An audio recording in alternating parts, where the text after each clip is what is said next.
On today's episode of Let's Talk FGO, the Case Files rerun is happening with bonus episode, I guess they call it. Extra stuff, more content. Also, more Collab Winter Festival and a pre-release for the Samurai Remnant collab. We'll see how that is going. Anyway, I am one of your hosts. I am merely the memory of Omega. With me, as always, the memory of Lucky. Though I probably could have done a joke about Lucky's body, as in his corpse. My corpus. My somatic. But yeah, that's us. That's us. I hope everyone's enjoying Vagrant Order, aka waiting for rating. And while we here at Studio Mega like to bring you the latest and FGO-related news and memes, we will be talking about current events of the JP and EM version of the game, so anyone not wanting spoilers should make sure to not beat their sabers after midnight. It's a real risk. Also, yes, in case you can't tell, people at home, we have a little bit of a weird energy today. It's a vibe.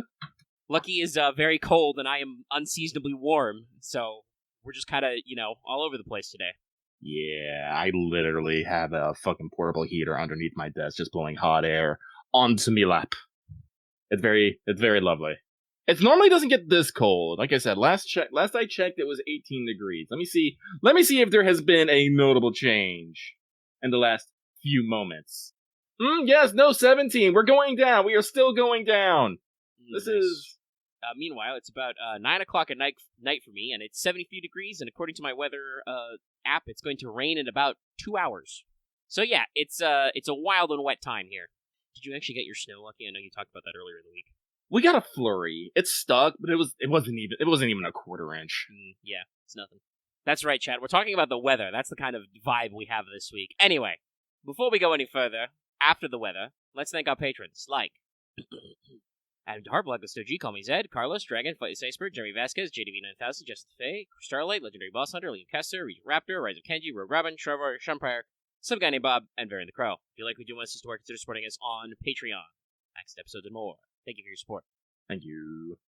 And that's, I don't know why, but I was just struck by the thought of like, oh yeah, people may wonder why I still do the Patreon bit at the front of Let's Talk, because normally other content creators do it towards the end, and I even do it at the end of other videos, but because just the way this show is recorded and stuff, if I did it at the end, there's entirely the possibility I would forget to do it while I'm editing all the stuff together, and also you wouldn't get that little, Lucky thank you, unless I clipped him out saying thank you some other time and put it in, but that's a lot of effort.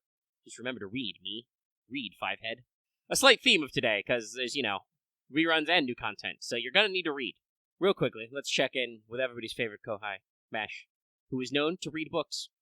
Senpai, 起きてください. Because it is time for Wake the Fuck Up Senpai, we're going to start for pro tips. And the pro tip I have for you this week is, according to our best estimates of time and space, the Barbatos raids should begin next week, approximately on the 15th, so that'll be the Monday.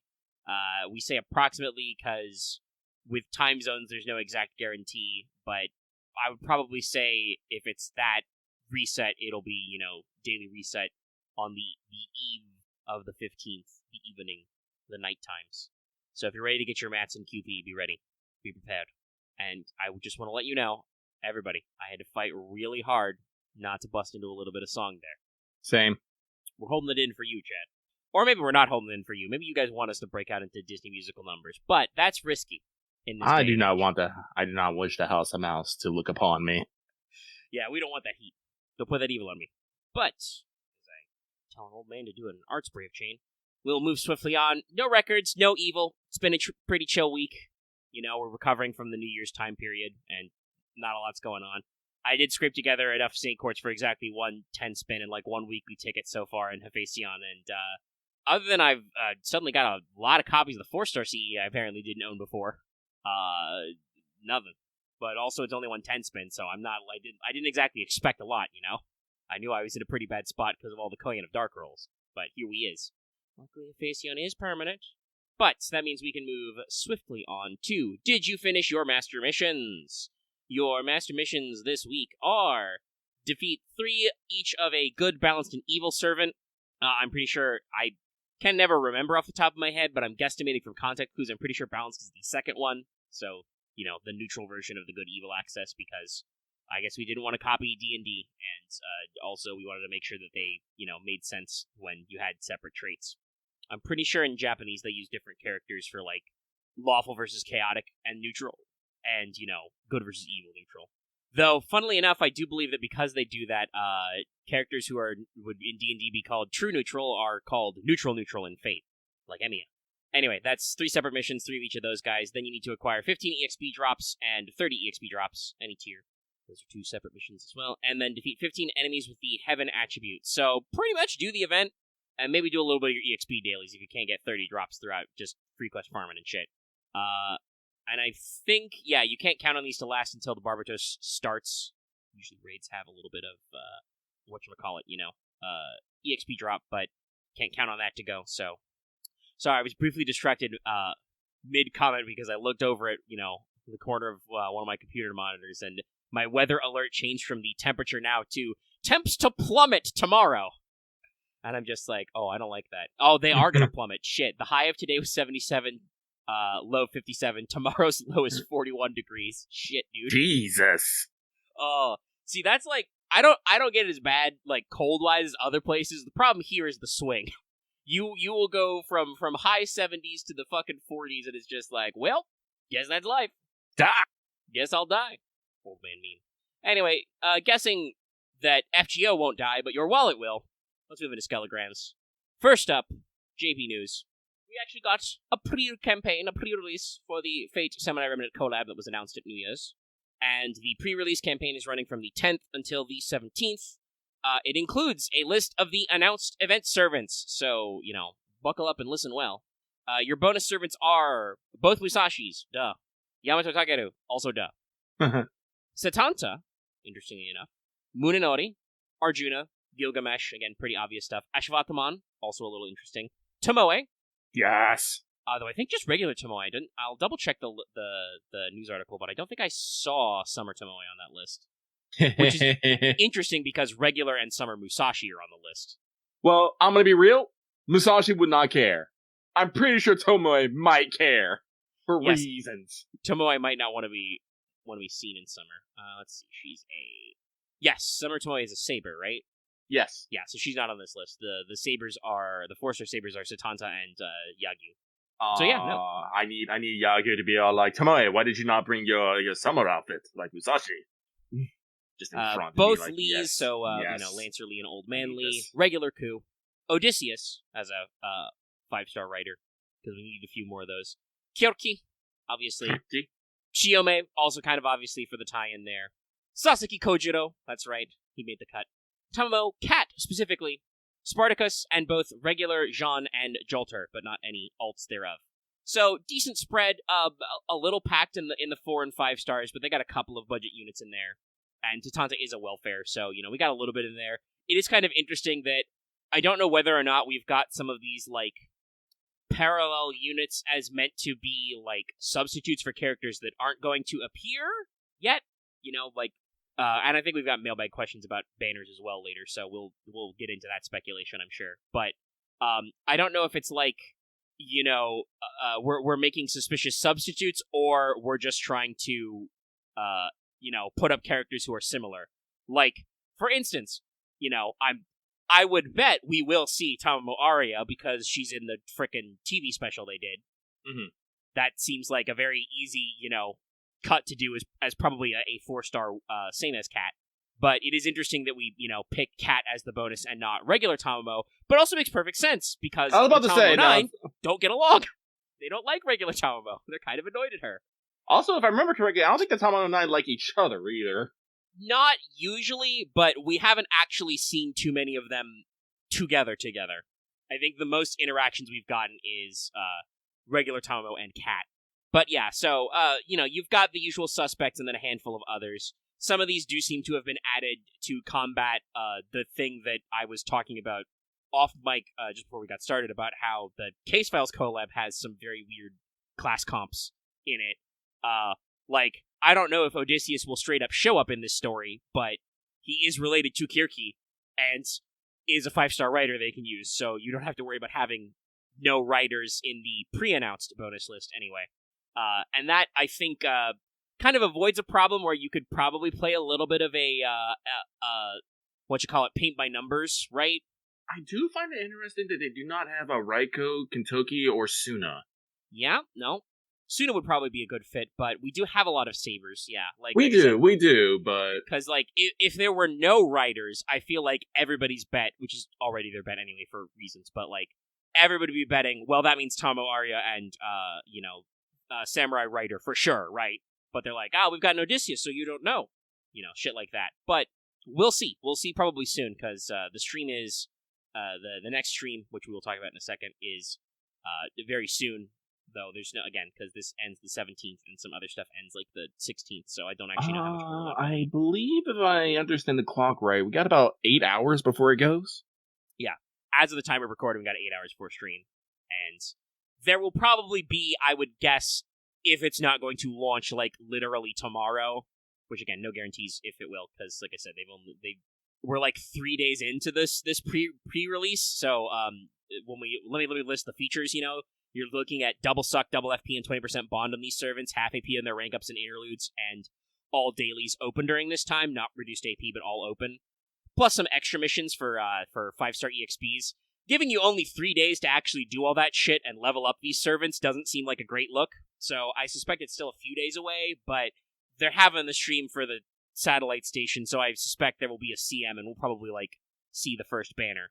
Yeah, normal Tomo does not like to talk about the 9 because that's a multitudinous layer of shit that she doesn't like to talk about, because she would have to talk about the time that she regrew 9 tails and then also how she got rid of 9 tails. And she thought she ditched them in the Void Dimension, but they came back. But he came back.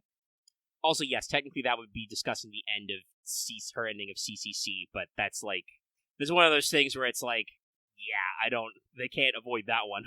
Also, it's technically the Tomo 9 is a gag in her true ending, so it's not super serial, but it is that is where that origin comes from. And there's other weird shit, there's the JK Tomo that shows up in, her high-end Bond events in Extella, which is technically a different Tomobo, but is probably not a separate Tomobo 9, it's probably just the Extella writers fucking with us, It's literally made to combat Suzuka. Literally. Yeah, probably. Fluffy your JK battle, let's go. I know that Summer Tammy is tanned, but, Suzuka's outfit is pretty wild. We should get Tomo, you need to consider reinvesting in that market. If there was any justice, though, she would become the Santa. Tomo would. I need a Tomo Santa. It'd be pretty funny. But yeah, no, there's a lot of interesting things about this list. Like I said, I'm pretty sure we've got some mailbag questions about banner suggestions. I could easily see this being a double banner case, because there are a lot of SR servants who were technically new, but we've got a decent spread of the bonus servants. And we do have the news announced officially for, the Collab Satellite Station campaign for this year. The next stop is Miyazaki. That's going to be the stream, and the actual check-in will be the 13th. They have a 3-day daily Apple login campaign. They got a social media campaign for 6 Saint Quartz. And we got actually a Huyanzhou and Talak banner, just, as a random number of limited servants who haven't come back lately. Though I think, is Talak limited or story-locked? I don't remember. I do remember that I'm pretty sure she's not permanent, because I was like, shit, I'm gonna have to roll on that Lost Belt banner. But yeah, that banner started the 10th and goes until the 16th. So like I said, they've got a few things in the rotation before the Samurai Remnant collab. So while it is going to be soon, they are setting up their shot a little. But that means we are going to, for now, hop over to EN, as we have started the announced, actually, because we did get a little 5 Saint Quartzy thing here. Revival, Lady Renee's Case Files Plus episode, the rerun event starting the 10th and going until the 30th. So you have basically the whole rest of the month to catch up on all this stuff. I don't think it'll take us all that time, but, we're starting some of those longer event periods. But Case Files is back. In case you didn't catch it already, this is your first time. It does need LB3 cleared. That's why there was that 5 Saint Quartz mission I just mentioned for it. There is some rerun stuff. If you don't have her, you can get Gray. If you already got her, you can get Rare Prisms. Though, I put a note here just because I thought of it. I feel like this is the system in FGO that breaks the most for us, is the Rare Prisms. They do not always proc correctly right away. It's true. But when you get your permanent Gray, you should start receiving Rare Prisms. It will have a raid, as I mentioned earlier. There's a rerun of the Barbatos raids from Solomon, because this is a whole event about our memories and, give me more Barbatos, very memorable. But also, there's some new side content in this, some brand new shit. It's in the train area, so if you go to the extreme left of your map, there'll be a little train zone that appears. That's how you know those are the new quests. And this is to introduce Faker, aka Hephaestion. So there is actually, this is a thing that used to happen much more frequently, but has kind of faded away with time. But occasionally they used to do like extra 4 stars when we got reruns. That's where Fujino came from. I'm pretty sure did we tack on Saber Deermid for the rerun of Fate Zero, or was that later? Yes. Yes, that was the rerun. Yeah. Yeah, it's because we always talked about how Saber Deermid was supposed to be in America, and he kind of got shunted. Yeah, that I believe the story goes, though it's obviously several years old now, so I'm not sure how clean the reporting was at the time. But they put Saber Deermid in the CM because there was talk around the office that there was going to be a Saber Deermid, like they were working on those assets, but he didn't show up in the event. They used regular Lancer ones, so yeah, there's just that funny little bit. It was basically an error, like they used the thing in there. Yeah, since we moved away from regular reruns, we have definitely gotten less of that, but even now, there's kind of like, not every time do you get a new 4-star in a rerun. Usually when they do collabs, though.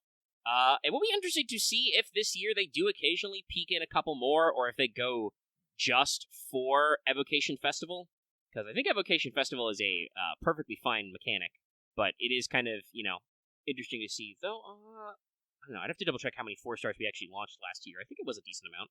They went back to they went almost literally back to back with new welfares, so like they tried to get their beans in. But yes, this does mean we have the banners. So your primary banner is the limited, Renes Simi and the new Hephaestion. Hephaestion will be permanent as a way to give you a permanent pretender immediately after this banner ends, as we usually do with new characters.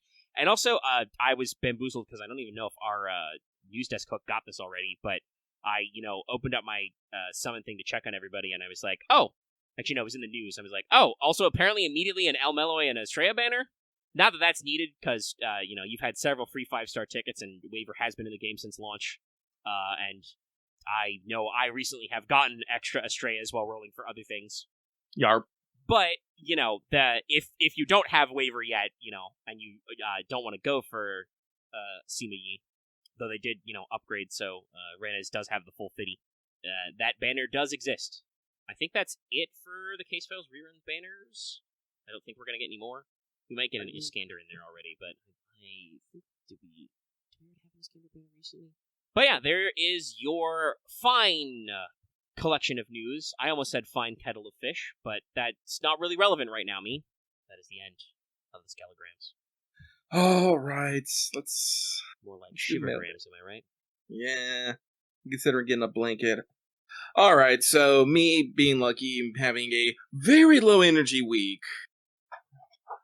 will now take you on over to this week's Let's Talk FGO Mailbag segment, where we read what you have to say and comment accordingly. We have a hearty number 5, because I only posted this... Oh, Jesus, what was this? 2 hours ago. Thank you, you five lovely people who looked in the last 2 hours and been like, I'm gonna put something in Mailbag. Thank you. Our 5 mighty warriors. It was literally that thing that someone in Patreon was like, lucky Mailbag, and I'm just like, actually, I was at work and I typed it in here, but I went, just exactly like that. Audible gasp. So we got 5, so probably not going to be too thick in the thing today, but we're good at the fapping, so let's get on into it. This first one comes from, dang, forgot the new Mystic Code makes the master look very angry. Nah, that is not anger. That is what we like to call determination. Yeah, it's determinazione. Listen, that's the face you get as the fucking ending, the opening theme plays in the fucking background. Shit's about to get real. Listen, it's called, even though it isn't a decisive battle, it's called the Decisive Battle Mystic Code. We thought it was going to be decisive. It was not. Question, just a real short question this week, since I forgot to submit it last week. How do y'all think Grail casting works? Because it looked like it was locked behind Tadasuka's epilogue. What changed to Kaldea has allowed us to produce extra Grails. P.S. was not expecting the epilogue to just drop Sion being a vampire thing, but it did, and now I really want her and Python to hang out. I mean, technically, it didn't actually drop. It's just one of those, slips of the tongues that still actually hasn't been explained. I'm gonna be real. I haven't played much Melty Blood. I really don't know what Sion's whole deal is. It's very Tsukihime adjacent type shit, and also Atlas related. So, like, typical Nasu character backstory writing. As for the Grail casting thing, I'm going to assume that this was part of Sion's big plan to turn the Storm border into our full mobile base, and she has been working on it to upgrade it with all the things that we will need to survive out on the Bleach world when we got, Evicted, yes. So I'm pretty sure it is just one of the systems that she installed along with everything else so that we may make use of excess resources. That's what I'll call them. Yeah, I'm in a free quest right now, so I can't check, but I believe there is a new backdrop for that area in Da Vinci's shop. So yeah, I believe the implication is that because we relocated everything to the Storm border, there is just a new room on the Storm border, which is the Grail caster, so we can cast some Grails. Casting Grails. Alrighty. My backer question is, what kind of physical resources is servant coins? The servants just show up and just hand you like a pile of coin, just throw it in your face. Plow! There you go, buddy. That's a very good question. Do we have I should check the wiki. Do we have a fluff description of servant coins? Is it Saint Graph shaving? It might be. Supposedly, that goes all the way back to Guda Guda. Supposedly Nobu says she accidentally lost a star. It fell off. So, maybe Saint Graphs are a little looser than we thought. Oh, clearly Saint Graphs are like trees. They just grow like extra stars and you have to trim them down so they maintain stability or something. I don't fucking know. I'm saying weird shit now. Alright. Let us move on. This next one comes from the Tired King, who's ready to stay inside where it's warm and binges back like this 3-day weekend. You get a 3-day weekend? I don't get a 3-day weekend because my company likes money.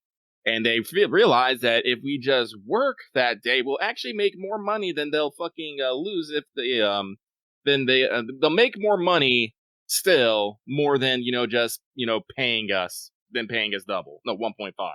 So, a lot of people are like, yeah, I work a holiday. I'm all like, you people are insane.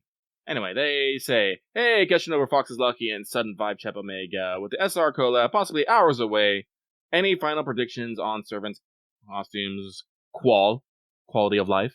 Also, any possibility of P3 reloaded streams in the future? Anyway, that's it for me. Sending good vibes your way. Wah, wah, wah, wah, wah, wah, wah. And hope you have a great evening.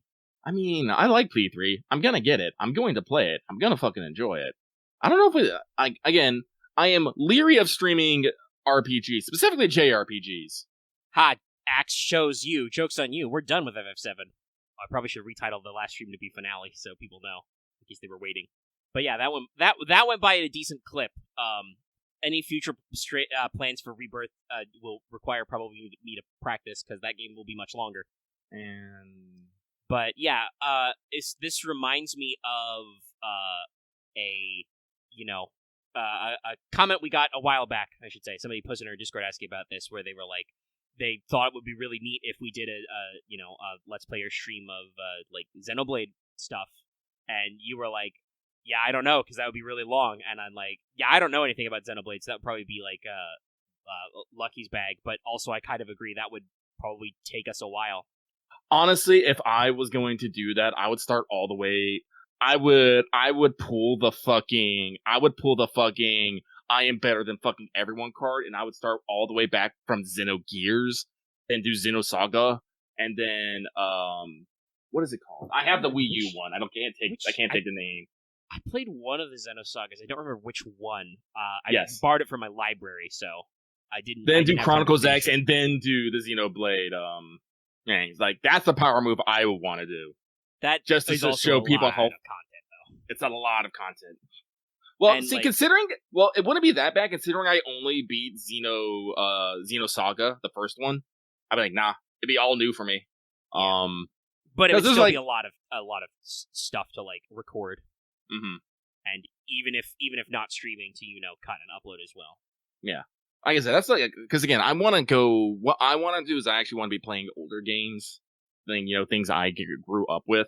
Like, I can tell people, like, I've already done, like, Resident Evil 4 on the channel, like, the OG, like, and we did the remake, but another game that really got me past my you guys don't understand. Lucky used to be literally terrified of zombies in video games. Literally could not do it.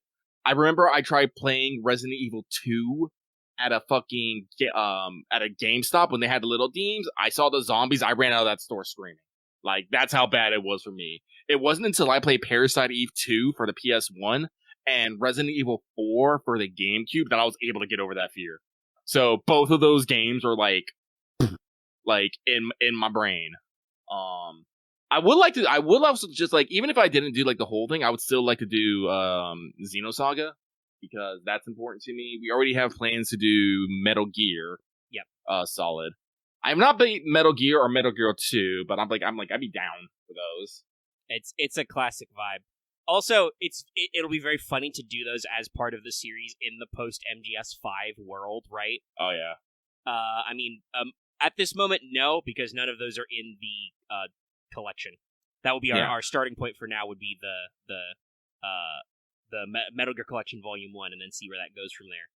Yes, if I had the chance, I would play not Metal. I was about to say Metal Sun. I would play Golden Sun because that was my JRPG of the Game Boy Advance. That's the one that stuck. Well, I believe Golden Sun and Golden Sun 2 did just get added to the Nintendo Online service. Yep. Yeah, their expansion pass.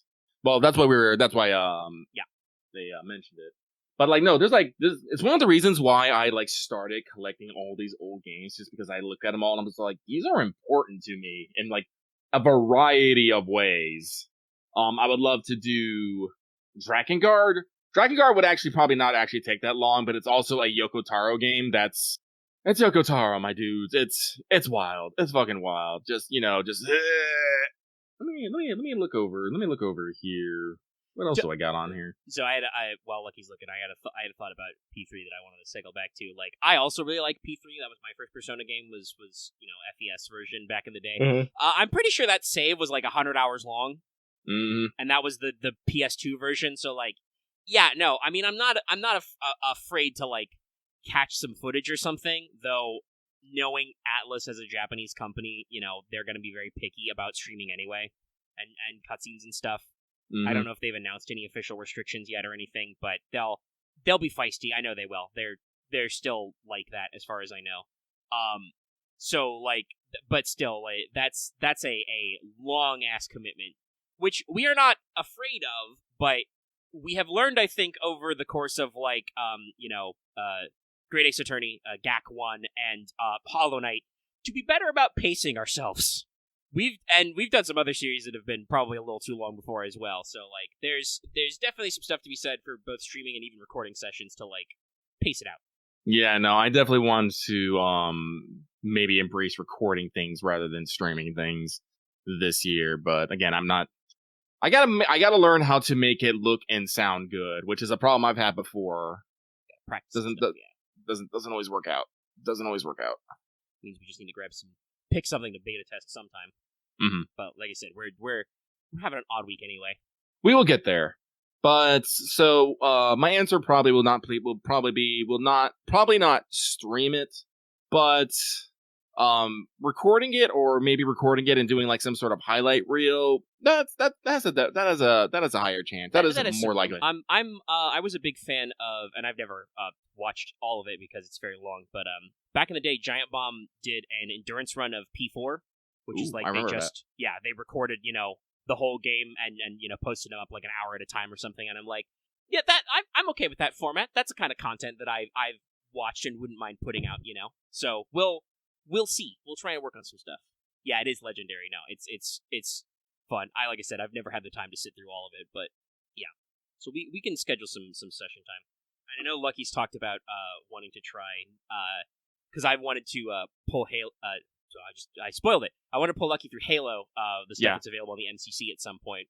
And we've gone back and forth whether or not we want to stream or record that. I think honestly either would be great, and that if Lucky wanted to cut his teeth like editing highlights, that would probably be fine.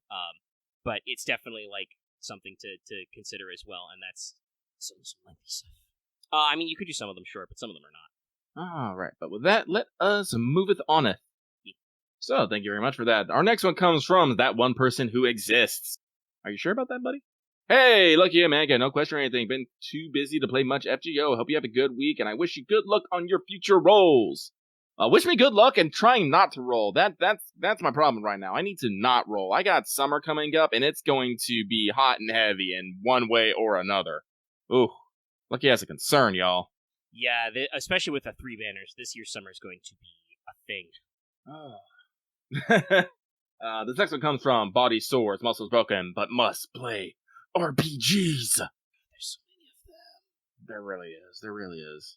Hello, Tirabit of Metum, and only premium bred outlaw illusionist.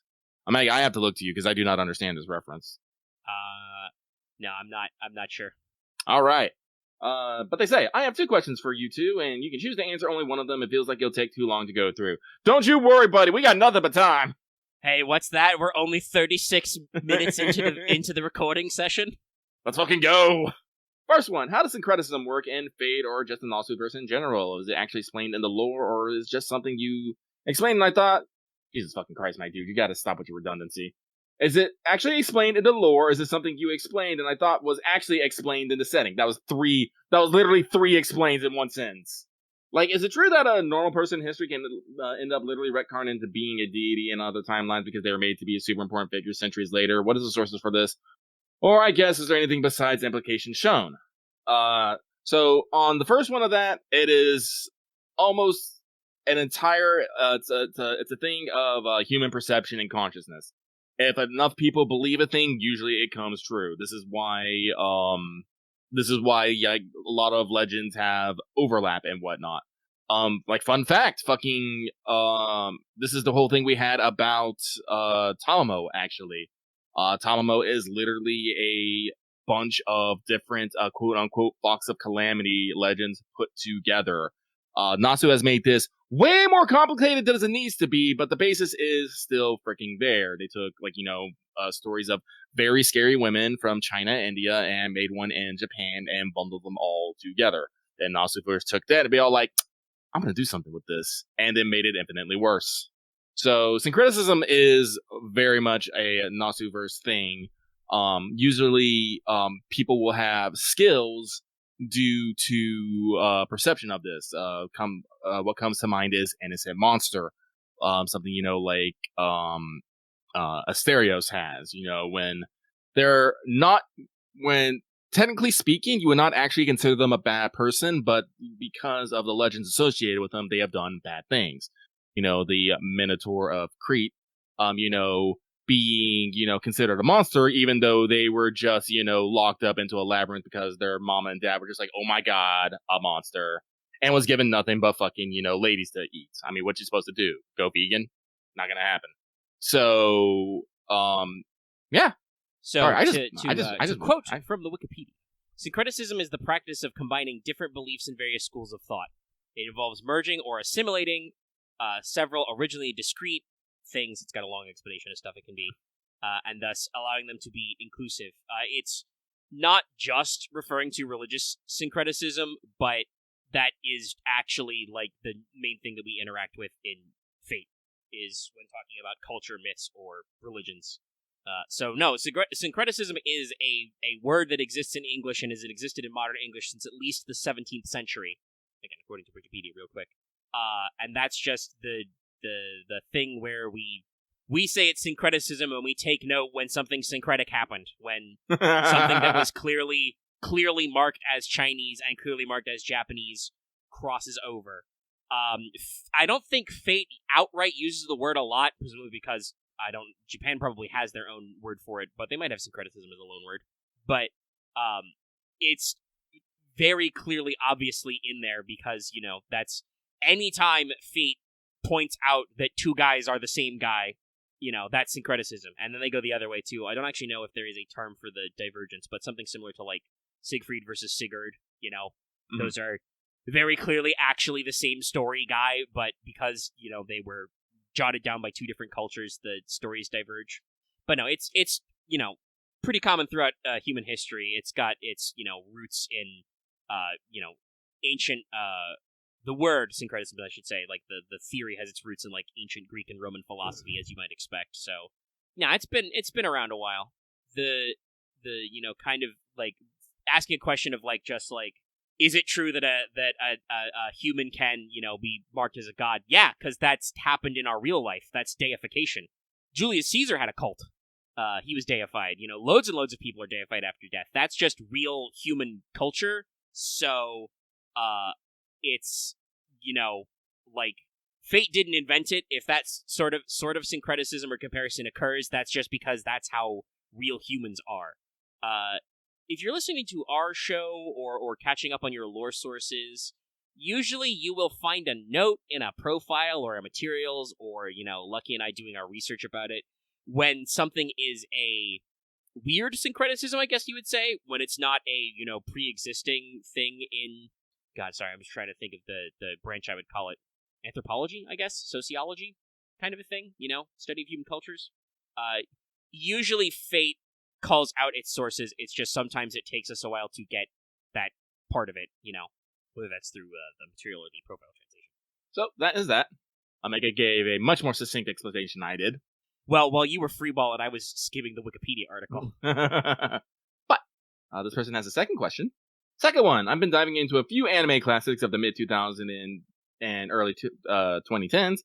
I just wonder how all of these oddly relatable sorts of gems just aren't attempted anymore. I am not aware of just there being good crime or cyber action stuff nowadays, or the time shifted away from people who just want to see stuff about Russian mobsters and South African pirates. Well, actually, no. There is actually still a lot of good stuff out there. Like, I'm not gonna out this person, but I actually gave them a couple of anime recommendations to help them get in the mindset of a character they're playing in our tabletop because they want to be a negotiator. And so I basically, you know, sat and thought about which are the most applicable ones to that. And this is where I pulled out, you know, Black Lagoon, Jormungandr, Ghost in the Shell, Standalone Complex, Psychopaths, you know, all to help them get into the mind space of the character they want to play. They still do a lot of like crime and thriller ones. I can't think of them off the top of my head, but I have them in my fucking mind's eyes. Like, detective animes are fairly popular. Yeah. They're Japan very loves popular. detective fiction. Mm-hmm. Crime dramas also fairly popular.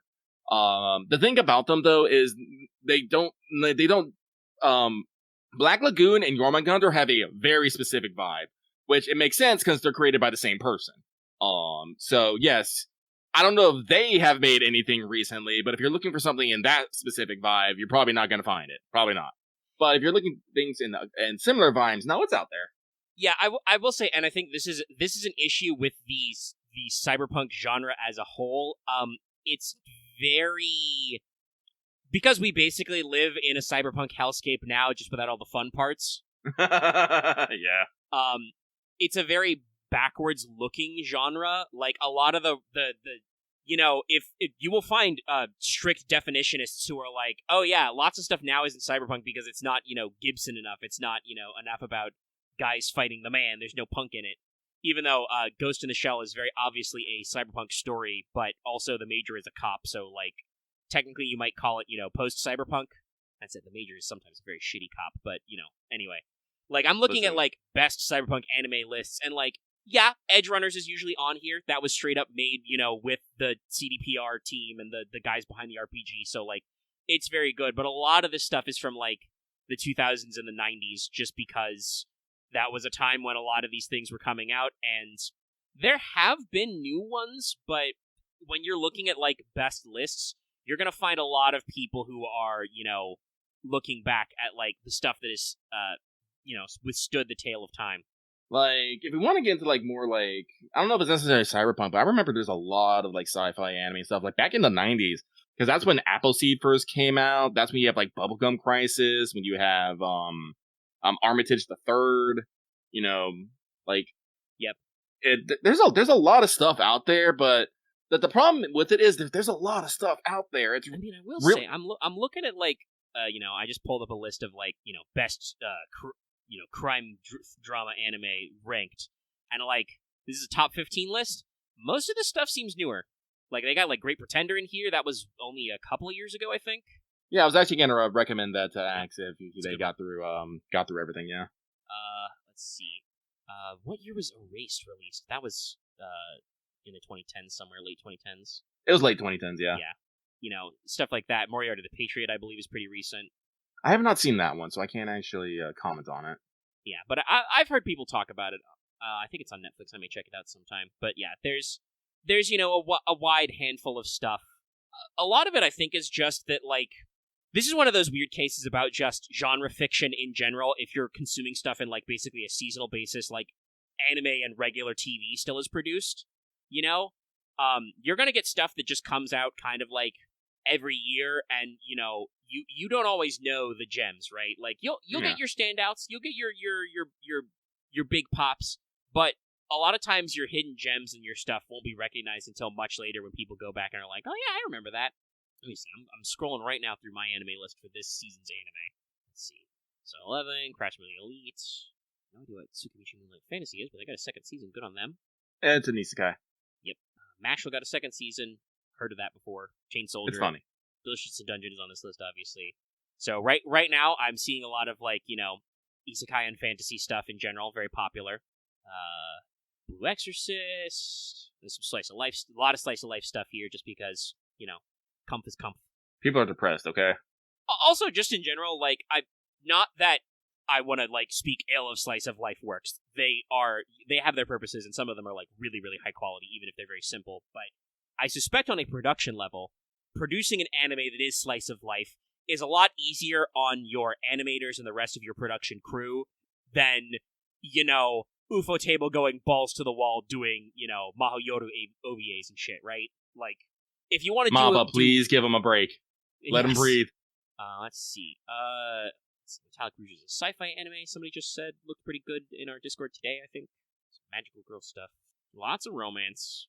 Yeah, like, I'm skimming through this right now, and it doesn't look like there's a lot of sci-fi this season, but that may just be, where the season is at. I know that mecha video games are kind of having a turnaround, so, like, maybe we'll see some extra stuff going around.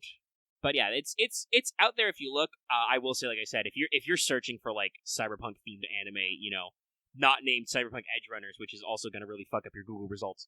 If you're looking for something that's not that, you will probably have a tougher time, because cyberpunk as a genre definitely did get, I don't want to say, like, unpopular is the wrong word.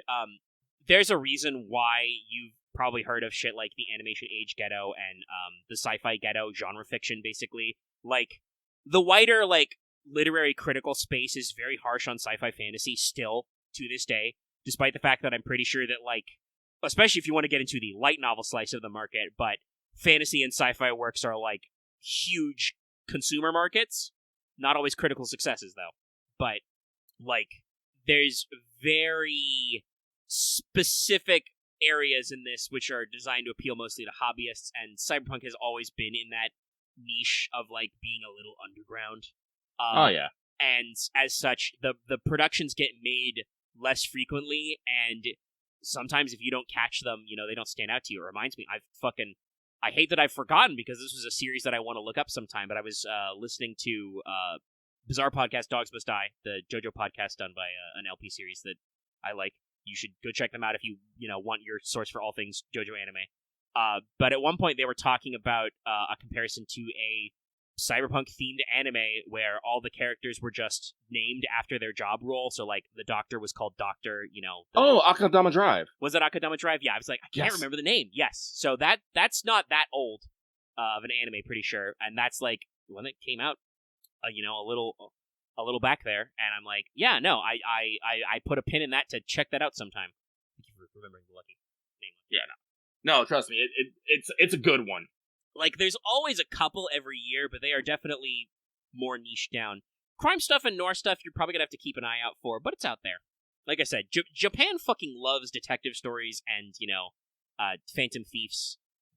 What's the term that I was actually first introduced into through P5? Picaresque, yes, that one. So, like, those stuff will still crop up. You gotta keep your eyeball out for it. That said, I'm so behind on all my stuff. Like I said, I literally, even though I watched the first episode and was very excited to do it, I haven't watched the new episode of Dungeon Meshi yet. Oh, I haven't even watched the first one. Like I said, I've been dead. I've been dead. Well, you got 2 So episodes dead. you can catch up for. I have once again seen many screen caps of Marseille, but that's I think half the reason to watch the show. I definitely do kind of feel like, like specifically saying like, oh, do people just not want to see about Russian mobsters and South African pirates? Honestly, probably a little. Definitely in the last couple of years, some of that stuff hits a little closer to home than it used to. Yeah. So I can see, switching away from some of those, but there's always a few things in the back. No, that's good, my dude. Like guys. It's funny, actually, since we started this discussion, I'm like, oh yeah, I think I only watched a couple episodes of Black Lagoon, because, it was back in the day when you had to sail the 7 seas, as it were. Watch 10 minutes of time on YouTube, let's go! Yeah, that kind of shit. So I'm like, I never, sat down and watched everything, so I'm like, I should get in there. That's a series I know I like, it's just I never, I didn't have the easy access to the fucking internet. But I've also been kind of, blepped out this week. I've been trying to, figure where I want to go on my video game backlog, and I've just been bouncing all over the fucking place. I think I have finally settled in that I'm in Lost Judgment now. That's where we're at. We're in Lost Judgment. But, there's so many other things going on. I'm literally getting distracted by Grand Blue Relink.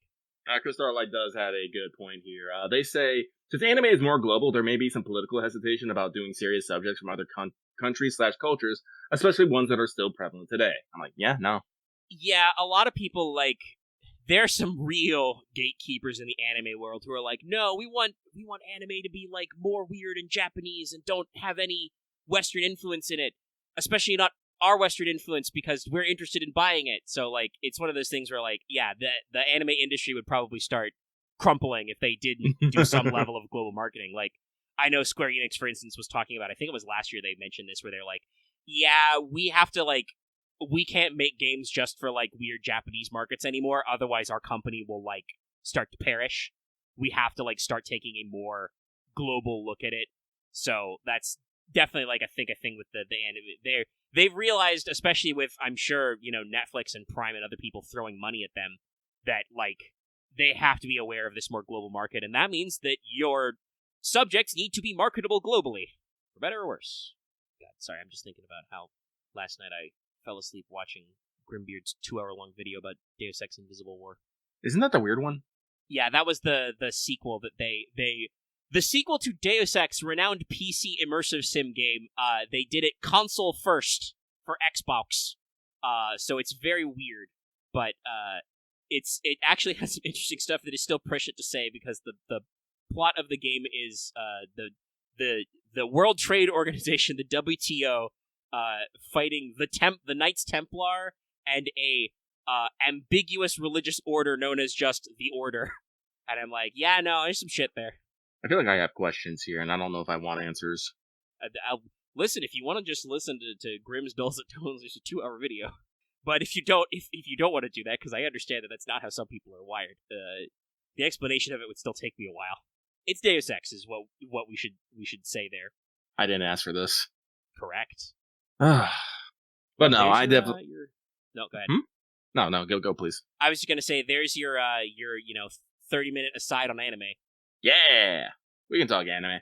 I am gonna have to sit down and watch Dungeon Meshi and a few other things, like Hokkaido Gals Are Adorable. I need to watch that. I read the manga. I know it's amazing. The anime is out, and I'm just like, I need to watch that. Same with It's Time for Torture Princess. I'm like, that's my jam. I know it. Don't you hide it from me. I vibrate in the back. You hear me typing there. That was me remembering to go into my own history tab and reopen the time I clicked on Black Lagoon on Crunchyroll.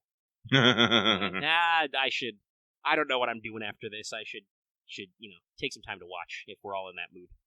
We've already discussed, because obviously you put Standalone Complex on that list. I'm like, I have the DVDs of the first season somewhere.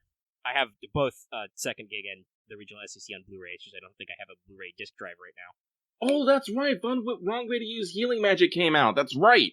That one's hilarious. I actually still read the web novel on that. God, I'm missing so many things. But I don't know. After the show, I was gonna see if people wanted to join me for Void Crew. I don't know why I keep going back to it.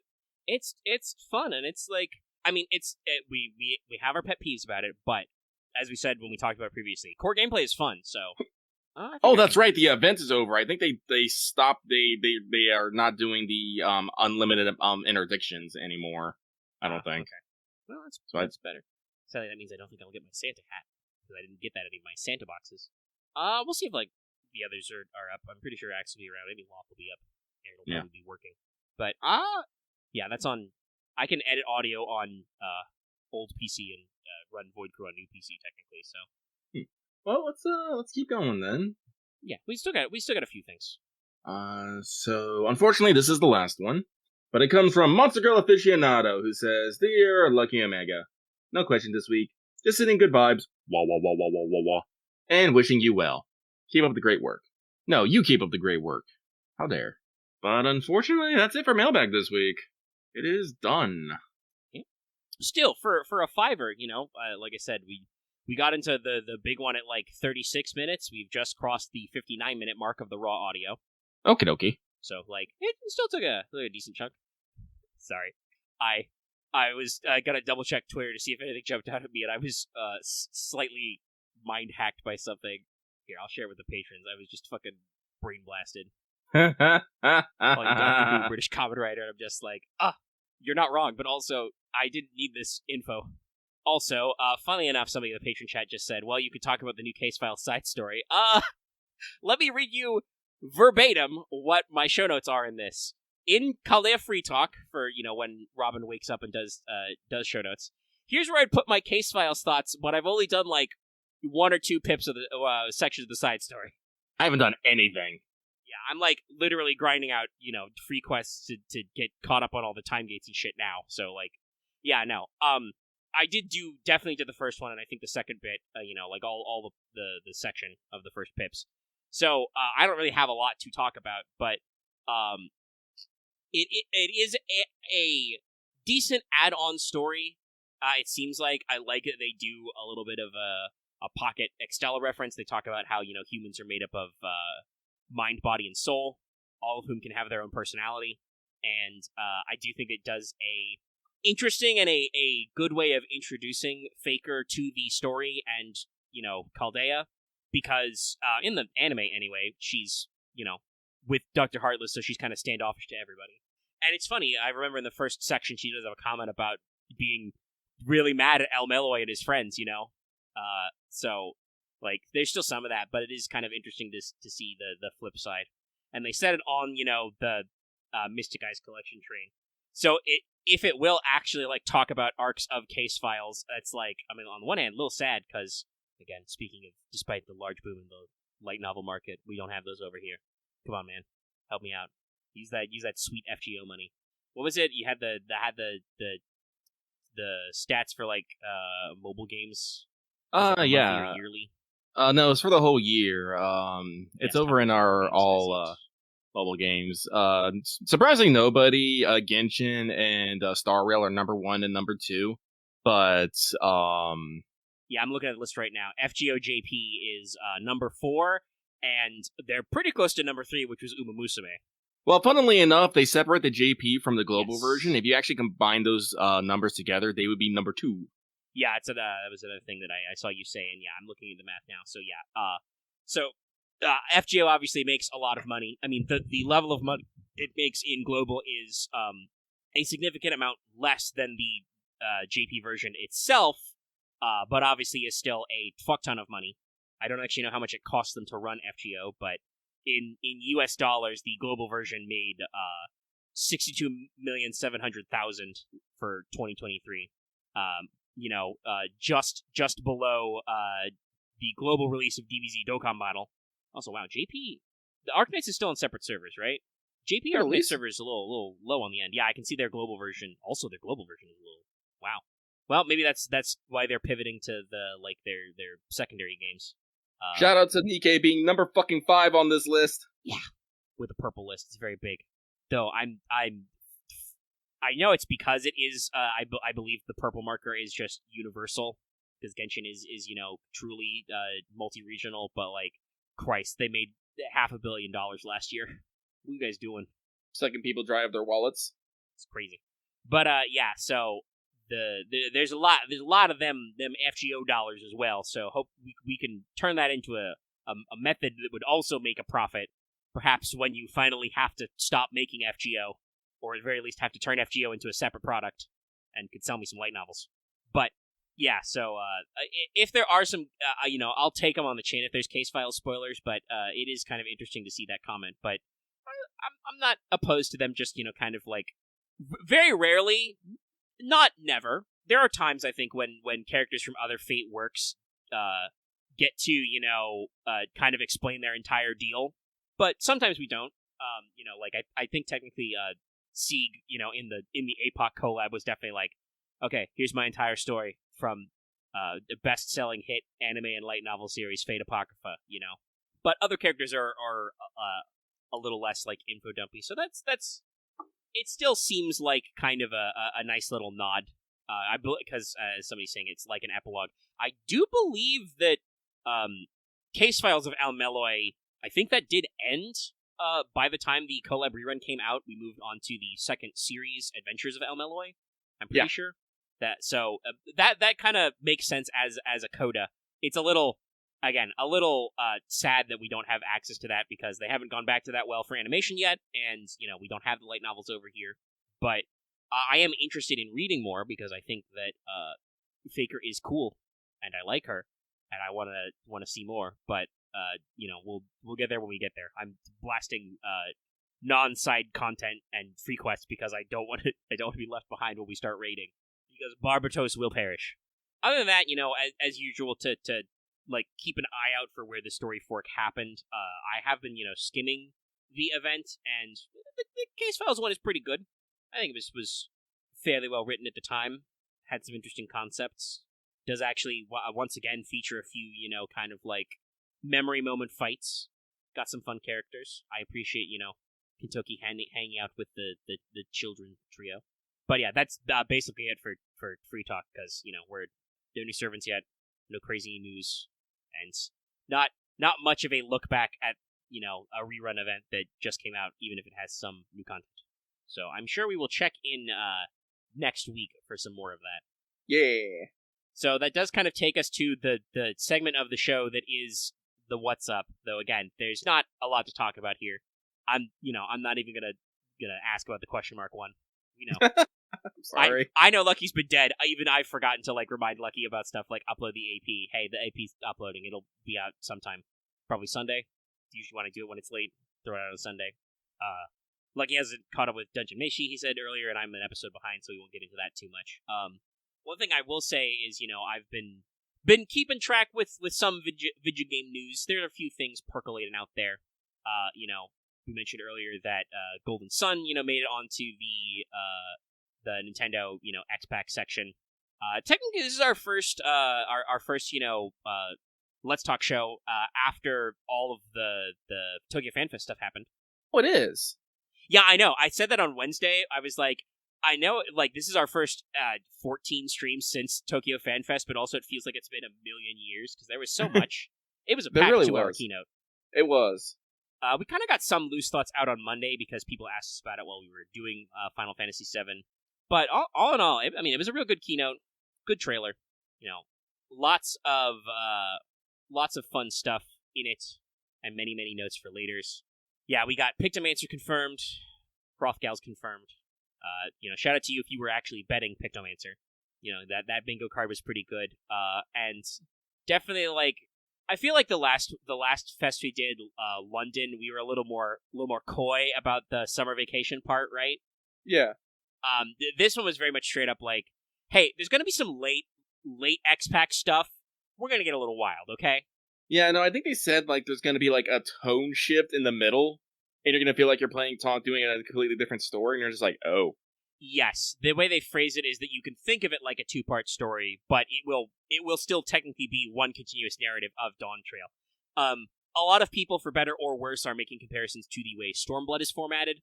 I think Dawn Trail will probably be a little tighter than that, because it seems like the division point is that, so the way that Toral, the New World, works is, and this was something that was shown, they pulled back all the fog on the map, that part of the map anyway, and showed that the continent actually has, a north half and a south half, so it's very much the Americas, both Americas, and there is, a giant, crack in the planet, where roughly you would expect, Central America to be, and the Panama Canal, and there's a giant bridge over it, so, you know, one part will be in the south and the next part will probably be up in Northam, you know? But definitely some very interesting visuals they've shown off. You know, enemies like the Eliminator, the late game hub area, they called it Selection 9, which is like a very futuristic city. Many cyberpunk jokes were made. I've seen a lot of, you know, wake the fuck up samurai jokes about Solution 9. Also, we got one of they announced the first step of the Alliance raid as well, but that's the tie-in with 11, Shadows of Vana'diel. There was a Scary Demon Man, who I don't recognize, but I'm sure is very important to 11 players. But the first regular raid stage was shown off, and it's called the Arcadion, and it looks like a GPU. We can all acknowledge it looks like a GPU. Yoshi P himself talked about it because he was, you know, watching the live stream comments when it came out. But yeah, there's a lot of wild stuff going on. So I'm excited. Everybody's excited. I'm excited for future cyberpunk armor. Yeah, or modern some stuff. Cool armored sets. You know, they confirmed the new limited job will be Beastmaster. Yeah, Beastmaster. Sorry, something going in chat. Actually, I don't know about an inverted planet, but we do know that Heritage revealed, Heritage achieved. One of the zones has a very wild name, but they showed off graphics of that, and that's like, you know, you've got trains through like a Wild West boomtown, but there's a giant purple cyber orb in the sky above it. So we might actually get some Hollow Earth type stuff. Like Solution 9 could be inside the ball. The ball. So like, yeah, a lot of speculation, a lot of crazy stuff going on. There'll be some, you know, interesting stuff. A lot of people are happy that you know, our Pictomancer was, you know, our new iconic Pictomancer was revealed as Crow. So she's actually going to be like straight up in the, you know, in the trust and the duty support now. She has a job. She's going to do stuff in fighting. So that'll be, you know, interesting to see as well. I mentioned this after you were the dead on Wednesday, but there's a video has released of somebody like catching the lyrics of the trailer song, and they're very interesting. A lot of you know, thematic beats about like, boy, we've done a lot and sacrificed a lot, but it'll all be worth it kind of a thing. We're looking to the future, towards the dawn kind of stuff. But also it does the thing where, you know, part of the song, specifically the section in the trailer when Meteor is, you know, fighting the two-headed Mumulju. They have a line referencing each of the previous X-Packs and, you know, the Realm Reborn. And I'm like, that's neat. I love that. Thumbs up. Good stuff. So yeah, no, it's pretty hype. We're gonna not, I believe, at the start of 7.0, but they will have, you know, they're working on field ops. For those of you who wanted more Bosnia and Eureka, I joked that I day one that opens, I better go to queue in there and can't get in because it's full. Otherwise, everybody's full of shit. That's okay. People are vocal minorities and, you know, complainers kind of stuff. But gonna have that new lifestyle update, the Cosmic Explorations, which is really wild. Straight up going to space. Go to multiple space places. So it's pretty cool. Showed off a lot of graphical update stuff. It's cool. They actually showed how 2 die channels is gonna work, which, you know, broke the internet. It was a cool time. Yeah, I don't think I have anything else to really add on top of that. Other than, fortunately, they did not give us a release date or open up pre-orders yet. They said they're working very hard on both those things. I'm going to insist that everyone tries to get a pre-order in, because usually pre-order comes with bonuses that help with leveling, which is very nice. It's very nice. Yeah, I'm down to climb with the pre-order because we don't have the date, but it will be summer. And specifically, Yoshi P said for sure that he meant summer. You know, it will not be October. It will be summer. We said summer for Final Fantasy 16, and it came out on time. Oh, and pre 7.0 stuff, they did say that the 16 collab will be April. Yes, that'll probably be some of the last stuff we get, the last big stuff we get before Dawn Trail actually hits. But yeah. The way Yoshi P phrased it, I believe, is he said he's only had to delay one release date in his life, and that was Endwalker. It was pretty big. Yeah, even if it was only for a couple of weeks, they are playing very like, no, we are going to lock this in before we announce. We do not want to have to do a date or a move. That said, like I feel like everybody can, and for the most part, it does seem like everybody does. You know. trust CBU3, but that's definitely what he's asking for, right? Like, he's saying, hey, trust us, you know us, we'll get it, we'll be good. And obviously that did a whole lot of press release stuff. Yeah, I'm gonna be ready to, go day one. I'm hoping to get in there. Like I said, I'm gonna be that guy that, not that Pictomancer isn't cool. I do like what they're doing with the visual effects. All the painted looking spell effects, right? Very neat. But I said this, last time when they revealed Vapor. I'm like, okay, this is gonna be me. I'm gonna be that guy. 2 swords. And they've already started doing press for 6.55, which will introduce one of our big NPCs, Uklamat, the first on-screen female Hroth. She has a hat. Literally, she's wearing like a turban or a headscarf. So like that's that'll be hopefully be a sign that yes, we're still working on more Viera and Hrothgar hats. We're hoping, we're praying. And yeah, there'll be 24-hour maintenance because they're doing that thing they talked about before with some other data centers. They're going to replace all of Japan data centers' hardware, upgrade the servers, which is good. And we'll see how that shakes out. We will actually also be because I think they said that their beta for Xbox version is going to start in February. So Dawn Trail is going to be a wild time because the game has been growing in popularity since since the WoW Exodus really. But I think that obviously the issues they had with Endwalker, right? The servers were so overtaxed they had to fire up their reserve units. They had to literally stop selling the game for a couple of weeks. So like. This is the next X-Pack after that, and we're gonna add like the whole Xbox ecosystem too. I don't actually know how many like Xbox gamers are gonna jump on 14, but they will be part of the player base as well. So we'll have to see how that shakes out. So it'll be a fun time. There are a lot of memes that came out of the FanFest as usual. Lots of fun stuff. One of my personal favorites is everybody was bamboozled when for the PvP finals Yoshi-P showed up in a suit. Because like keep in mind, if you don't know a lot about him, Yoshi-P usually like he'll show up in cosplay sometimes. Usually he's very business casual, He showed up to the keynote for this FanFest in a Warrior of Light, baseball jersey, which was nice. That's cool. It's a good look. So him being in the suit for the PvP finals everybody was like, what? Huh? My favorite version of that joke is continuing our long-running theme that, like, no. That's the producer of Final Fantasy 16. You're thinking of the other guy, the producer for Final Fantasy 14. And then he rounded out his outfits for the week for showing up to the Primals concert and hopping on stage for the Jade Stoa theme in a custom Bayako-themed kimono. So yeah, Yoshi-P's ballin'. He's great. Like, I don't think that we should, go too hard on, like, deifying game designers or game leads.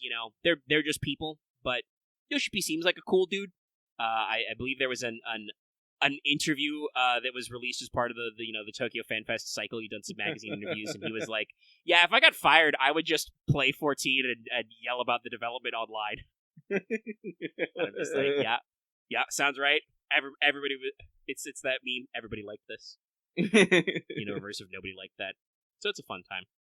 The only other thing I've got to mention, other than as we like to talk about them, let me see if that's still somewhere in games. There's been a lot of stuff, but the PS Plus, extra and above tier games were announced for this month. Those should be procking in next week sometime. But where did my post on that go? But I thought they cooked up a pretty good, not the worst, but not necessarily the best either, but still decent collection of games. Where is it? Do I have to search for stuff I posted in games? Yeah, please scroll past it. While I'm scrolling, I will say I watched an interesting stream archive for one of a few groups of content people I follow occasionally.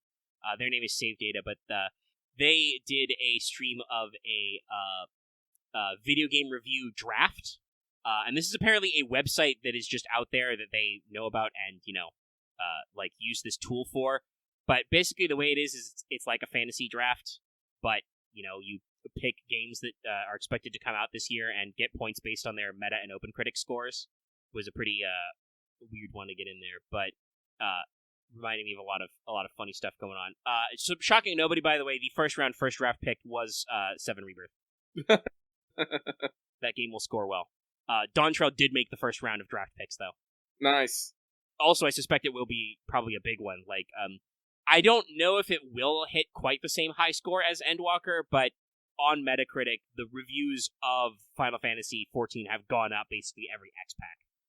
But the games that are going to come to PlayStation Plus Extra and Premium this month are Tiny Tina's Wonderlands, the Next Level Edition for PS4 and PS5, the RE2 remake for PS4 and PS5, Heartspace Shipbreaker. That's Funny the game enough, I'm excited that's the about. yeah, same. I'm like, Yeah, that's no. the one I want. Salvage through free play, got compelling campaign. I think it's got some multiplayer. Lego City Undercover for PS4, Just Cause 3 for PS4, Session Skate Sim, PS4 and PS5 versions, Shadow Tactics Blade of the Shogun for PS4, Vampire the Masquerade Swan Song for PS4 and PS5. That's a vampire kind of narrative RPG. I've heard good things about it, so I might look at that as well. And Surviving the Aftermath, which is part of the Paradox Surviving series, like Surviving Mars and stuff. Okay. The Premium Classics collection has got some interesting stuff in there. They got Rallycross. They've got the PS4 and PS5 port of Star Wars Episode 1: The Phantom Menace game. Ugh. Yeah, It was all right at the time, but still. Yeah. The Street Fighter 30th Anniversary collection. Oh, neat. And Legends and Secrets of Mana. Oh, nice. Which I'm like, that makes sense because we've announced a new Mana game, which I believe were actually some early previews at. We really do have to decide what we're going to stream Monday. Yeah. I don't know. If we want to, really if we want to just snap pick and fire up Metal Gear, no other metal elements. That's probably will not take us that long. True, but I think I've been more in a shooty mood recently. I don't know, like I mean, not shooty mood, but like an FPS mood. Do we want to fire up on the Halo collection, the Master Chief collection? We could. I'm always down for Halo. I'm not against streaming it. I thought it would be good to record and cut up, but two guys scream especially if we play on a harder difficulty. Yep, I think I was going to recommend not Legendary, but the one up from that, Heroic, which is technically hard. But I've mentioned this before, but Bungie originally intended Heroic to be the ideal difficulty. Yeah. Oh, is Heroic hard on Halo 2? I know in Legendary they'll fucking they'll clean our jeans, but it's fine. I may actually try playing Halo with a mouse and keyboard for the first time ever. I've always played it on controller. I'll have to get the Master Chief collection, but that won't be a problem. Yeah. I'll pick it up Sunday. Have to make sure to download all the games because funnily enough, the default one to start with is Reach. But if we do release order, not chronological order, and start at Halo 1 Combat Evolved Anniversary, that actually honestly shouldn't take too long. Well, Loth will want to hear about it, yeah, but I'm sure we'll talk to him between now and then. Yeah, yes, Axe, you do. Listen, Axe, you're a very late cover to this series, okay? Are you telling me the order I need to go in? Yes, Axe is. And also, don't discount 4 necessarily. 4 is an interesting jump as 343's first entry. 5 is 5. And I don't actually know shit about Infinite. Oh, though actually, since I have a new machine, I think the multiplayer of Infinite is free. I could just download that. I'll have to remember that. I haven't thought about that. But yeah, no, I mean, hey, if you want to set that up, God, that means I gotta make a thumbnail. I honestly don't know. We still got a couple of days if we're not sure. We can... Listen, we've played shit by loose. Hell, technically Monday is a holiday. True. We don't like to necessarily, knock off because YouTube doesn't like that usually, but we did just finish a series. We could take the Monday off and work with other stuff. We'll figure it out. We got a few days. Axe is really down to clown for the Gets Watch Along, but I don't think he saw you say the other day that you would prefer to do that on a weekend. Yeah, I was actually thinking tomorrow. Yeah, we'll probably do that tomorrow. Anyway, we're getting a little lost in the sauce, but it doesn't matter because frickin', like I said, literally this audio session is only an hour and a half long. We're at just crossed 127 specifically, so it's not actually that bad. The one bit of real recent video game stuff I did want to talk about that is kind of cutting edge is that last night the demo for Grand Blue Fantasy Relink dropped, and I have actually had the time today to play it. Yeah, I did hear about that last night, and I did retweet Narmea, her model, because Narmea is my waifu. I will fight any and everyone about this. And she is playable. Yes. So, I have I have played the demo with today. Mm-hmm. And yeah, I put my short form comments in our Discord, but to expand a little, I don't know a lot about Grand Blue. I've seen the characters, but I never got into actually play the gacha version of it. It's a crazy gacha. I'm gonna be real. The more I think about it, it's kind of fucking wild. Yeah. But I'm, familiar with the art style, which is, I think, fairly distinct, and I like it. And I can definitely tell you both from the trailers and from playing it, looks-wise, art-wise, game looks good. It's a good-looking game. They have managed to communicate the art style very well, but, have very solid 3D models for everything, and, effects and stuff, everything looks good. Looks good, sounds good. I played the demo with the Japanese audio. I'm kind of wondering if they really meant it to be played quite that way, because I did have English subtitles turned on, but I don't know if I need to double check for incidental subs. But there were call-outs during the tutorial in Japanese that were not subbed. They were not the instructions, but they were just the characters at the side, being cheering, and I'm just No, that's actually normal. They're very bad. They almost never sub secondary dialogue. This always kills me in Tales games and other things, and other where characters will have victory lines and they're never subbed. They're never subbed. Yeah, there's gonna be a little bit of that in this. But from the gameplay perspective, the demo is broken up into three segments. You can play them in any order, I believe, but they've got tutorial, so you can learn the basic combat controls. They've got the story demo, which is just play a little bit of story from the game, and then they've got the quest demo. I didn't get into the quest demo just because I had to get some food and stuff, but it looks like they've got a few side quests, tackled on there. Completing the demo does actually unlock you a few extra bonuses for the full version. I don't think it's going to be quite that your save data carries over, because it's not a demo where, for instance, compared to the Final Fantasy 16 demo, right, where you just literally played the first hour of the game, 2 hours, Yeah. It's not like that. At least I don't think it is. The story segment is not introduced as your very first thing. You start actually with several of the characters, together in your party. You have a full team of 4 guys and a guest, and you're in the middle of something. So it seems like it was a little more of the action-y bit. Mm-hmm. But play-wise, if you like action RPGs kind of in this style, you'll probably have fun. It plays very clean. You've got, pretty basic but at least thorough commands. You can block, you can dodge. You have a, basic square button attack command. You've got a triangle, power attack command, which is power attack, or your combo finisher if you're actually doing a combo.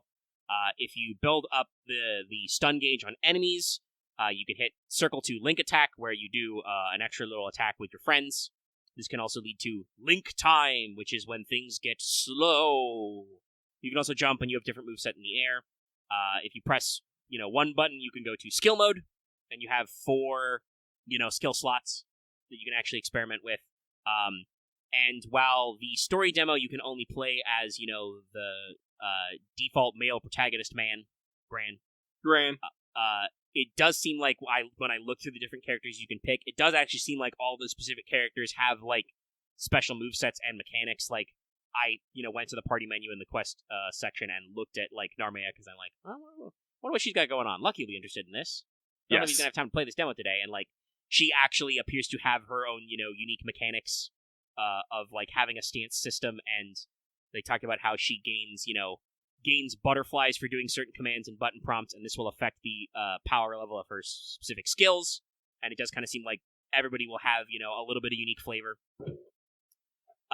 In addition to your skills and arts you can do, you also have a your super arts button. You have your limit break equivalent kind of a thing, where when you've got full gauge, you slam both the sticks, you do a big attack, and your buddies will also have this gauge charge up, and you can tell them hold your super arts or fire it whenever you're ready. So depending on how you've got it configured, your AI friends will use their attack first, and then you can choose to follow up, or they will wait for you so that you can do it all together, because if all 4 of your party members have it ready, they will all do it in order, and this turns into, what they call, full burst at the end, and then you do an extra special finisher. Yep, that's a gacha mechanic, by the way. Yeah, I kind of figured some of these would tie into the core game, but so that's all represented in, full 3D real-time action RPG style. You've got, pretty normal enemy variety. You've got to lock on, enemies will put hit markers for when they're going to do bad stuff. There will be big red circles. There were some goblin archers, in the demo that, had big red lines to let you know they're targeting you. Your allies will put, blue circles, so, hey, a caster's going to do a big nuke here, keep the guys here, kind of a thing. There was a, pretty decent boss guy at the end, so, there was a large goblin man with a shield, so if you attacked from the front, his, shield would bounce off, and he had an enrage bar that would fill, and he would do a phase change, where he would ditch the shield but do, big AoE attacks, and then when he ran out, he would get weak and you'd, fall through and stuff, so, nothing seemed like, just playing the demo, there was no moment where I was like, oh my god, I've never seen this sort of thing before, but it definitely felt like it had all the proper mechanical beats you'd expect. You had consumables in a little, D-pad menu. I don't think I could use them in the demo, but I was picking up, treasures to sell and, items to synthesize new items. There are, big green crystals called Hallowed Grounds where you save and heal your HP. And they say, there'd be stuff there later. Story-wise, it did kind of seem like a little unfocused. I don't know if this moment was supposed to be more recognizable to longtime fans of the mobile version, but it was kind of a good in media res. You start, you've got your buddy driving the airship, through a storm. You got your cast of characters, and you settle down in a place, and you're like, okay, all these people need help. They're being attacked by goblins. And so you go, save villagers and punch goblins. And then they're like, oh man, there's a lot of weird wind. You gotta watch out for that wind guy. There's something going on in this island. And then it just cuts to trailer for the, full version. So like I said, we didn't really have a lot of, explanation of, who any of these characters are and what they're doing. But it had a decent, action grip for you. So, seemed alright. And I don't know, like I said, how much extra detail is in the quest mode. But it also was again, it seemed like they made sure to start you at a point when you have a full party of 4 with, extra NPCs and guests so that they could show off that part of the game. Something that I haven't tried yet, but may end up doing is it does seem to have, a completely possible online co-op, I assume up to 4 people, because it's got, little, you can do little emotes and stickers and callouts and stuff on your own. And even in the demo, when you go to the quest area, you can just, say to go in network mode, and you can be, private, invite-only, friends-only kind of a thing, and just turn on online, and I think you can do online co-op in the demo. So that will be very interesting to have, not just AI pals, but, full, co-op party members. So, like I said, seems neat. It is probably not going to be a day one buy for me. Mm-hmm. Because it is what is that, early March, so I'll still be in the rebirth hole, for sure. But I'm definitely, I was already kind of interested, just from the art style and the general gameplay presentation, because it's I don't know, Granblue seems neat, but also it seems kind of, to me, it seems, it would be a big ask to just jump into a game that's been going for, 10 years, And I'm like, okay, this seems like a neat way to do it. And definitely, like I said, play-wise, plays fine. Very smooth, looks good. I can already see where hopefully there's going to be some future complexity and upgrading. And I'm like, all right, seems nice.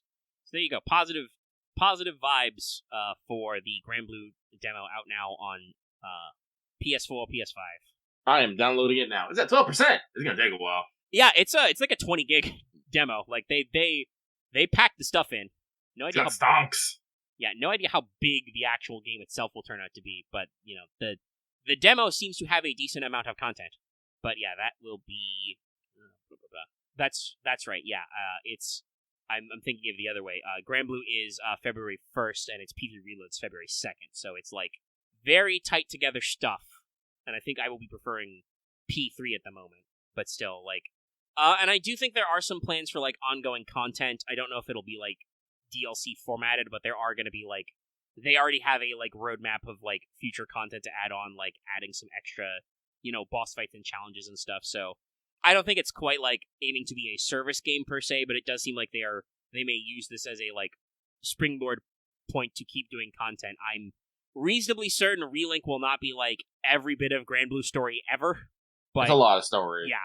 I'm gonna guess they're probably going to have a, decent roster of characters and a decent, again, no reviews or anything are out, but I would guess it's probably gonna be in the, aiming for maybe the 40-ish range of, pure story content type of game, with probably way more inside stuff as well, and then use that as a jump-off point to keep getting more.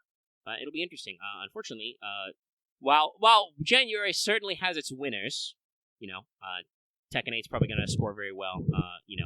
Like a Dragon Infinite Wealth obviously is coming out. Also, shockingly, reviews are out for Prince of Persia: Lost Crown, and people are actually seem to be very positive reviewing that one. Yeah, I was a little surprised. I believe the reason why it's doing so well is because it's by the Rayman team. Rayman Legends and some other stuff. Who I believe the internet put it this way: they have never made a bad platformer. So. Yeah, no, it's a little surprising because I know a lot of people were like, we're kind of coming out of nowhere with this new Prince of Persia title, but it's got a good pedigree and it looks like it's coming out, well. That's good. Yeah, good for them. If I had any skepticism, I think it was just because Ubisoft, has had some blah games and will probably have some future blah games as I look at the Skull and Bones release date. This motherfucker says it's still coming out on Stadia. That's not true, Game Informer. That's just not correct. But, February is definitely our first fucker of a month. Like, that basically starts with Grand Blue Fantasy and P3 Reload. Helldivers 2 is going to be February 8th. Banishers is the 13th, which again is probably not a day one for me, but I am very interested to see how that one turns out. Hey, if you're curious about the train wreck that is Skull and Bones, it is coming out on the 16th. Nightingale drops for PC the 22nd. We are going to have, Pacific Drive is kind of an oddball. Oh, is that? Sorry, I just saw Sons of the Forest on here. Does that mean they're going to hit 1.0 in February? Interesting. Really? Early access. If they're going for a full release, or if that's maybe that's a date that hasn't been pushed yet. Don't know, but I'll double check it. We're going to do our remaster of Star Wars Dark Forces, and also the Brothers Tale of Two Sons remake comes out February, and of course Rebirth on Leap Day. So that's going to be very sauced. And then March is still pretty packed because Unicorn Overlord is March 8th, and they've started firing up their press blitz, posting little videos and stuff. And also, obviously, March will have Dragon's Dogma 2 and Rise of the Ronin, so on the same day. Also, Showtime on the same day as well. So, yeah, if you like RPGs, you're in it. Let me go see if I can double check my P3 Reloaded and my Final Fantasy VII Rebirth things. They probably don't have things. I just want to make sure they exist, and I didn't have a fever dream here real quick. Hang on, Square Enix. Let me make sure I got. Because unfortunately, I have a feeling that I'm gonna play Relink and I'm gonna be like, oh no, I like this, and I'm gonna have a panic. Yep. As of this time, my order for Final Fantasy VII Rebirth Deluxe Edition is still locked in for release day. Mine's probably, I think I mentioned this before, I don't think mine's going to be release day, since I'm actually ordering it through Square Enix, but... the Square Enix store. I have not locked in my pre-order for P3, but I will probably do that soon. Because I will actually, I think, have definitely will have the money, and will probably have the time to catch it up. But yeah, no, it's already going to be a really interesting year. And like I said, I was thinking about this because I watched that video of them doing the video game draft, and I'm like, man, there's some funny stuff in there. Also, some people in the stream had some joke picks, and I was reminded of there's also some games that are not coming out this year. Did you know that allegedly Dragon Age 4 Dreadworth is supposed to come out in 2024? It's not. That's not happening. They don't have gameplay footage of that game. It's not real. That game is not. First of all, the game's not real because it's been restarted like 4 times, but no, they don't. You'll know when a game is actually coming out because they have footage of gameplay. I could believe hypothetically Metal Gear Delta will come out this year because they actually have stills and footage of their gameplay and area mock-ups. Not full gameplay demos yet, but they got something. Mm-hmm. Same with I'm not sure exactly why it was delayed, but I firmly believe that if PlayStation, if Sony is saying Stellar Blade will come out this year, I think it would come out this year. They've showed me gameplay footage. I know that that's a thing that exists. It actually does stuff. All right, my Rebirth Deluxe Edition has been pre-ordered. It is waiting fulfillment. Okay, just making sure. Okay, Foam Stars that had a closed beta. That'll probably come out this year. I am excited for that personally. Yeah, I'll try it out. I don't. Square produces a lot of stuff. Not all of them are bangers, but it'll be interesting to see the quote unquote off-brand Splatoon. And generally people had positive positive vibes from the closed beta, so maybe we'll get an open beta. Also, another thing that's definitely not fucking coming out this year is Vampire Masquerade Bloodlines 2. I'm excited for that, but it does kind of feel like they've had to like do the thing where they're like, okay, we've got like our rough tech demo, but we need some extra people in the office to round this out. But we did just cross daily reset, so we did. Yep. Also, yes, we don't ship stuff early because we don't want you to get it early. It'll happen anyway, just because in order to get everybody's shipping orders fulfilled, they will have to ship stuff and then just throw it through the postal system or UPS or whoever. But generally, the whole point is that you're not supposed to break street date. So the developers have a date, which is, the date that we're committing that, for example, with P3, by February 2nd, all of our physical store partners, all of our online store partners, etc., everybody will have all of the inventory they have ordered and will be authorized to start selling it, not at a pre-order. And, be ready to fulfill pre-orders, so they can, pitch it out there, but it's not supposed to come out before the release date, because, that's the day that everybody has agreed it will be legally released and be out in the open. Like, strictly speaking, a lot of games, God, what game was it that went gold recently? Was it Rebirth, I think people talked about? It might have been Rebirth. One of the games that we're excited about went gold recently, and technically that means the game is done, right? They're putting it to the master print. They'll do last minute QA, but it's out there. Oh my god, Lucky. What were you thinking? I thought Did you look at your Amazon order thing? No, I looked at it. I ordered the collector's edition, the $199 one. I must have been drinking some fucking juice. I believe, Lucky, your words were something to the effect of "fuck those scalpers."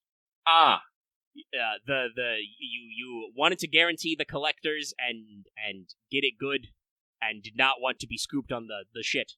That's what it was. We were fuck the scalpers mode. Yes, okay. Keep in mind that I believe pre-orders for P3, launched 3 months ago, 4 months ago.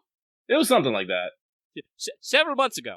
This is why I did not block in mine yet, because I'm like, I don't know what I'm doing February 2nd. I will be good now, and I'll probably buy the normal version. Yeah, because I got the deluxe edition. Oh, it's probably also the fucking Aegis figurine. Aegis, my beloved. I don't have anywhere to put an Aegis figurine currently. Because, like I said, I didn't, because I went whole hog on Uniform Overlord. I went whole hog on P3 Reloaded. I did not go whole hog on Final Fantasy Rebirth, though. I did get the deluxe, but I did not get the special, because I think because then it come with a Sephiroth statue, and I was like, I'm not about that. The 17 inches of Sephiroth. Yeah, I'm like. And I also sprung for the deluxe of 7, but that's that's my vibes, man. You know what I mean? Like you're talking about, streaming games, older games that are important to him. Like, I know obviously Remake and Rebirth are newer, but they are about a game that was very important to me back in the day. Yeah. And I probably could stream regular Final Fantasy 7 sometime, but that would be an interesting one. I've mentioned it before, but the original 7 is very jank, and basically if you want to play it and actually hit all the content beats, you have to be following a walkthrough, because otherwise you are going to miss some bullshit. The Happy Turtle side quest in the Yuffie DLC is an homage to a 3-disc spanning side quest that goes the length of the entire game in the original 7, which is super missable, because one, you have to go to Wutai to fulfill it, but one of the, originally it was called the Turtle Paradise, one of the Turtle Paradise flyers is in the lobby of the Shinra building. You can only go to that lobby twice in the entire game. So, if you fuck up those 2 story-mandated segments, you can literally never complete the side quest. And it's honestly not even fucking worth it most of the time, because it's just a bunch of stat-raising items and I think some elixirs. Anyway, I don't want to get in a Super 7 mindset. You'll be hearing more from me, I'm sure, when the Rebirth demo drops. But like I said, we hit daily reset. We're almost at 2 hours raw. I think it's a good time to wrap up the episode. We yelled about anime and video games for a long time, which we're happy to do. We're not exactly sure what we're doing on Monday. Feel free to let us know your thoughts, and we'll take a pick before too long here. Keep your eyes peeled for the AP and various other things. And yeah, we can probably wrap us up. Any final thoughts, Lucky? No. That's the sound of Lucky very, very concernedly looking at his back orders. I am. Hey, guess what, Lucky? You're future Lucky now. Past Lucky said this is future Lucky's problem. I probably did. Damn you, Become him. Past Lucky. Yeah, you've become him. Well, the consequences of my actions. All right, but that's a perfectly cromulent note to end today's episode. Keep your eyes peeled for those Barbados raids and the stream results, and we'll be hitting you up with more stuff next week from our Left Tech FGO, and I'm sure we'll have more video game bumbleblob news to yell about. So, if you're watching this video on YouTube, be sure to give us a like. Leave a comment down below if you have comments about the stuff I've asked you about. If you want to, also, you can join our Discord, link in the description, and our channel page. If you're new here and haven't already, please subscribe to the channel. Sorry, I 404 there for a second. Please subscribe and consider ringing the bell for notifications. Also consider joining our channel memberships for access to membership badges and emotes, and special shoutouts on live streams. And don't forget to consider supporting us on Patreon. You can get access to the episodes in audio format early. Here's as little as $1 a month or $10 a year. At higher levels, you can vote in topic polls, get video releases like Wanted's early, and other, video previews early. And at our highest levels, you can listen to the show get recorded live every week. And thank you for your support, as that will, help the future present tense Lucky deal with past Lucky's decisions. Thank you for your support, everybody. And that's the show for this week. We'll be seeing you next week. Have Goodbye, a good one, everybody. everyone.